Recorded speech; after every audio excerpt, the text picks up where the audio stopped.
name is Heidi Haas. I live in the Northampton area, and I'm a clinical social worker for a number of years and a theater educator since 1996. And that all started with an amazing workshop I took, and it just flew from there.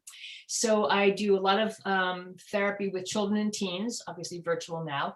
And I teach theater improvisation to children and teens. And I started an improv troupe at Northampton High School that is in its, I think, 15th year right now. Fun about improv, again, there's no wrong answers. It's yes, and you build on each other's skills. You really tune into each other. So the workshop will be interactive. And nobody has to have any experience, and if they do, that's fine, but it really isn't necessary. As I say to the children, the shyer ones are often the best because they wait that extra second before they jump in. Not to say that the child who has their hand up, like this, isn't going to be fine, but they didn't quite listen to the whole question.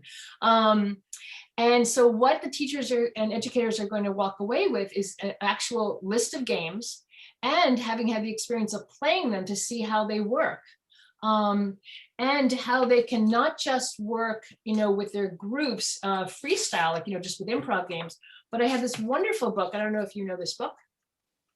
So good. Love So that. good.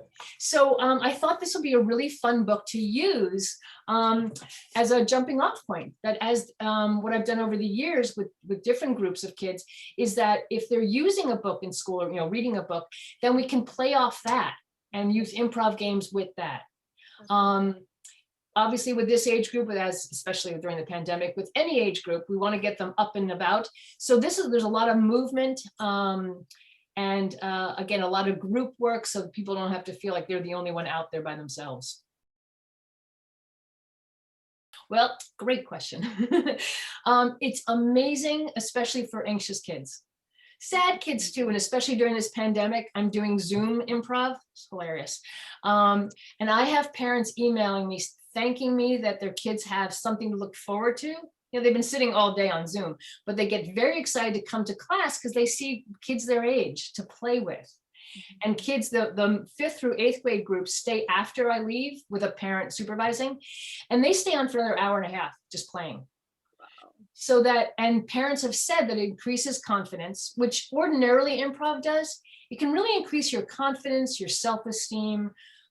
Kids and now adults will come back and say to me, it's amazing, like in my job interviews, I felt so confident. It just gives you another way of being in the world.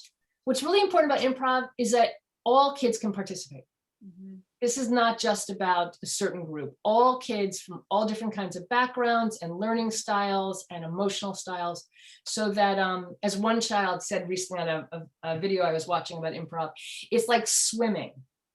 Sometimes therapy can be really hard because you're talking about things. I do a lot of play therapy, so we're not doing that much talking. But with improv, you're kind of just jumping in there and swimming, and you get through stuff in a very playful way. We already know what's great about with little ones, especially this age group. They have these amazing imaginations.